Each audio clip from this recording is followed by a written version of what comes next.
اللہ تعالیٰ کی محبت تو ایسی ہے کہ اللہ تعالیٰ ہمارے منتظر ہیں and he is waiting for us، لیکن ہم وہ ہیں جو اس کو اہمیت نہیں دیتے۔ ایک بندہ ہے، اس کو اللہ کی محبت اور اللہ کی یاد سونے نہیں دیتی، جتنا مرضی تھکا ہو۔ میرے رب کو پسند نہیں ہے کہ مجھے تکلیف آئے۔ آپ کو حدیث سناتا ہوں، اور میں سمجھتا ہوں یہ سبحان اللہ، یعنی یہ انتہا ہے اللہ کی محبت کی، اس سے زیادہ کیا محبت ہو سکتی ہے؟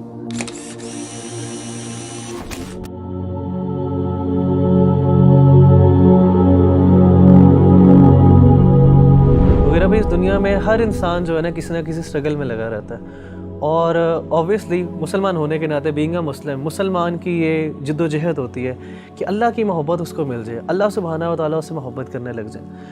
تو آپ یہ بتائیں کہ کس طرح ایک انسان کیا وہ عمل کر لے، کیا وہ بات کر لے، کس چیز کو اپنا لے کہ اللہ سبحانہ و تعالیٰ کی محبت اس کو مل جائے اور اس کو یہ فیلنگ آنے لگ جائے کہ اللہ سبحانہ و تعالیٰ میرے سے محبت کرتے ہیں۔ دیکھیں ربی بھائی، اگر کوئی بندہ یہ جاننا چاہتا ہے نا کہ وہ یہ پہچانے کہ اللہ تعالیٰ اس سے کتنی محبت کرتے ہیں، تو اس کو چاہیے کہ وہ اپنے دل میں دیکھے اور وہ یہ جانچیں کہ اس کو اللہ تعالیٰ سے کتنی محبت ہے۔ اگر وہ اللہ سے محبت کرتا ہے، واقعی محبت کرتا ہے، تو اس کو خوش ہونا چاہیے کہ اللہ بھی اس سے محبت کرتا ہے۔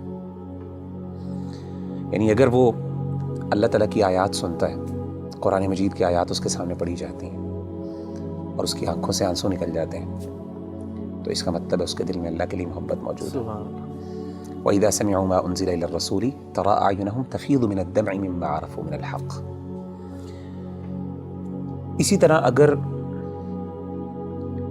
اللہ کا ذکر اس کے سامنے کیا جاتا ہے تو اللہ کی عظمت، اللہ کی ہیبت سے اس کا دل ڈر جاتا ہے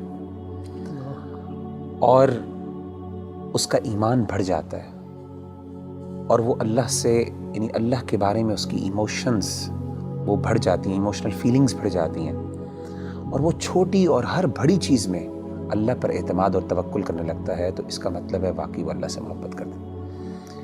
انما المؤمنون الذين اذا ذكر الله وجلت قلوبهم واذا تليت عليهم آياته زادتهم ایمانا وعلى ربهم يتوکلون۔ اسی طرح اگر ایک بندہ ہے، اس کو اللہ کی محبت اور اللہ کی یاد سونے نہیں دیتی، جتنا مرضی تھکا ہو، آدھی رات کو بھی تھکاوٹ سے چور ہے، لیکن اللہ کی یاد اور اللہ کی محبت کے اندر وہ اٹھتا ہے، اپنے گرم بستر سے نکلتا ہے اور جا کے اللہ کے سامنے کھڑا ہوتا ہے، ٹھنڈے پانی سے وضو کر کے اللہ کو منانے کی کوشش کرتا ہے، اس کی آنکھوں سے آنسو نکل رہے ہوتے ہیں، اس کے جو ہے اس کے رونگٹے کھڑے ہو رہے ہوتے ہیں، اس کو گوز بمز آ رہے ہوتے ہیں، تو یہ وہ بندہ ہے جو اللہ سے واقعی محبت کرتا ہے۔ اللہ کہتے ہیں تتجافى جنوبهم عن المضاجع يدعون ربهم خوفا وطمعا ومما رزقناهم ينفقون۔ تو اصل میں سمجھتا ہوں کہ اگر ایک بندہ یہ ڈٹرمن کر لینا کہ اس کو اللہ سے کتنی محبت ہے، تو وہ یہ بات وثوق سے کہہ سکتا ہے اور اپنے آپ کو دلاسا دے سکتا ہے کہ اللہ کو اس سے زیادہ ہی محبت ہے۔ نبی صلی اللہ علیہ وسلم نے کیا فرمایا؟ حدیث قدسی، صحیح بخاری کی حدیث، آپ صلی اللہ علیہ وسلم نے فرمایا کہ اللہ فرماتے ہیں انا عند ظن عبدی بی وانا معه اذا ذکرنی، میں اپنے بندے کے ساتھ ویسا معاملہ کرتا ہوں جیسا وہ میرے بارے میں گمان کرتا ہے۔ اگر میرے بارے میں اچھا گمان کرتا ہے میں اس کے ساتھ ویسے ہی معاملہ کرتا ہوں، اگر وہ میرے بارے میں نیگیٹو ہوتا ہے تو میں اس کے ساتھ اس طریقے سے معاملہ کرتا ہوں۔ آپ نے کیا فرمایا؟ وانا معه اذا ذکرنی، جب وہ میرے بارے میں ذکر کرتا ہے، مجھے یاد کرتا ہے، میں اس کے ساتھ ہوتا ہوں۔ اذا ذکرنی فی نفسہ ذکرتہ فی نفسی، جب وہ اپنے دل میں مجھے یاد کرتا ہے تو میں بھی اس کو اپنے نفس میں یاد کرتا ہوں۔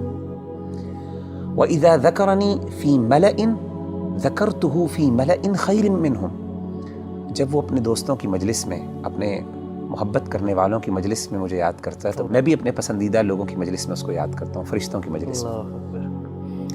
اور آپ فرماتے ہیں وَمَن تَقَرَّبَ إِلَيَّ شِبْرًا تَقَرَّبْتُ إِلَيْهِ ذِرَاعًا، اور جو میرے قریب آتا ہے ایک شبر، ایک بالشت، میں ایک گز اس کے پاس چل کے آتا ہوں۔ وَمَن تَقَرَّبَ إِلَيَّ ذِرَاعًا تَقَرَّبْتُ إِلَيْهِ بَاعًا، جو ایک گز میرے پاس آتا ہے میں 2 گز اس کے پاس جاتا ہوں۔ وَمَن أَتَانِي يَمْشِي أَتَيْتُهُ هَرْوَلَةً، جو چل کے میرے پاس آتا ہے میں اس کے پاس دوڑ کے جاتا ہوں۔ سبحان اللہ۔ یعنی اللہ تعالیٰ کی محبت تو ایسی ہے کہ اللہ تعالیٰ ہمارے منتظر ہیں and he is waiting for us, لیکن ہم وہ ہیں جو اس کو اہمیت نہیں دیتے. تو مغیرہ بھائی بلا شبہ کہ ہمارا جو عمل ہونا چاہیے کہ ہمیں یہ اگر پتہ چل جائے اللہ ہم سے محبت کرتے ہیں تو اس میں سب سے بہترین عمل یہی ہے کہ ہم اللہ کا ذکر کریں، اللہ کو یاد کریں. تو جتنا ہم یاد کریں گے، جس طرح آپ نے ایک بھی حدیث قدسی مینشن کی ہے، اس کا مطلب ہے کہ جتنی ہمارے اندر ارج ہوگی اللہ کے پاس جانے کا، اللہ سے کمیونیکیٹ کرنے کی، اللہ کو یاد کرنے کی، تو اس طرح ہی ہمارے اندر ایک اللہ تعالیٰ کی محبت بڑھتی جائے گی. آپ مجھے یہ بتائیں کہ نیچرلی جب انسان کو کسی سے سب سے زیادہ محبت ہو تو انسان ہم کیسے ڈٹرمن کرتے ہیں کہ اس کو اس سے محبت ہے؟ یاد، وہ ہر بات میں اس کی یاد کرتا ہے، اس کو اس کا مثالیں دیتا ہے، اس کی مثالیں دیتا ہے، ہر بار اس کی ایگزامپل دیتا ہے. جب آپ دیکھیں ماں باپ اپنے بچوں کی جب محبت کرتے ہیں تو ہر بات میں میرا بچہ یہ کرتا ہے، میرا وہ کرتا ہے. تو وہ بندہ جو اللہ سے واقعی محبت کرتا ہے نا، وہ بار بار بہانے سے اللہ کو یاد کرتا ہے. ہر بات میں اس کا اللہ ہے، ہر چیز میں اللہ تعالیٰ موجود ہے اس کی بات میں. اچھا ایک بڑی بات ایک اور یہ بھی سمجھنا بہت ضروری ہے ربی بھائی کہ اگر انسان کو اللہ تعالیٰ سے محبت ہے اور اللہ کو بھی اس سے محبت ہے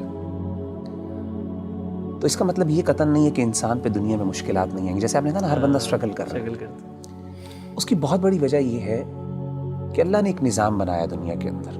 مشکلات آئیں گی، چیلنجز آئیں گے، ظاہر اللہ نے اس کو جنت نہیں بنایا، اللہ نے دارالامتحان بنایا، اس کو دارالابتلاء بنایا. لیکن انسان کو یہ خوش ہونا چاہیے کہ اگر وہ واقعی اللہ سے محبت کرتا ہے نا تو اس کو یقین ہو کہ اللہ بھی مجھ سے محبت کرتا ہے، اور اس کو یہ بھی یقین ہونا چاہیے کہ میری اس تکلیف کو میرا رب پہچانتا بھی ہے اور اس کو پتہ ہے کہ میرا بندہ جو ہے تکلیف میں، اور میرے رب کو پسند نہیں ہے کہ مجھے تکلیف آئے. آپ کو حدیث سناتا ہوں، صحیح بخاری کی ایک اور حدیث ہے، یہ بھی حدیث قدسی. اللہ کے رسول صلی اللہ علیہ وسلم، اور میں سمجھتا ہوں یہ سبحان اللہ، یعنی یہ انتہا ہے اللہ کی محبت کی، اس سے زیادہ کیا محبت ہو سکتی ہے. نبی صلی اللہ علیہ وسلم نے فرمایا کہ اللہ فرماتے ہیں وَمَا تَرَدَّدْتُ عَنْ شَيْءٍ أَنَا فَاعِلُهُ تَرَدُّدِي عَنْ نَفْسِ الْمُؤْمِنِ. اللہ فرماتے ہیں جب بھی میں نے کوئی بھی کام کرنا ہوتا ہے نا، مجھے کبھی بھی اس میں کوئی ہیزیٹیشن اور کوئی تردد نہیں آتا سوائے ایک کام میں. یعنی اللہ کہہ رہے ہیں کہ جب میں نے یعنی اللہ کوئی کام کرنا چاہیے، اللہ کو ہیزیٹیشن کس بات کا، تردد کس بات کا؟ اللہ تو بے نیاز ذات ہے نا. نبی صلی اللہ علیہ وسلم فرماتے ہیں کہ اللہ فرماتے ہیں کہ مجھے صرف ایک چیز میں ہیزیٹیشن ہوتی ہے، تردد ہوتا ہے، اور وہ اپنے مومن بندے کی جان لیتے ہوئے. کیوں؟ فرمائے یکرہ الموت وانا اکرہ مساءتہ، اس کو موت ناپسند ہے اور مجھے اچھا نہیں لگتا کہ میں اس کو تکلیف دوں. اللہ اکبر. تو یعنی اللہ تو وہ ہے کہ تکلیف تو آتی ہے، لیکن اصل بات ہے کہ انسان کو جب یہ فیل ہو جائے نا کہ میرے اللہ کو پتہ ہے کہ مجھے تکلیف آ رہی ہے اور اللہ کو یہ اچھا نہیں لگ رہا، تو میں کہتا ہوں اس سے بڑی بات کیا.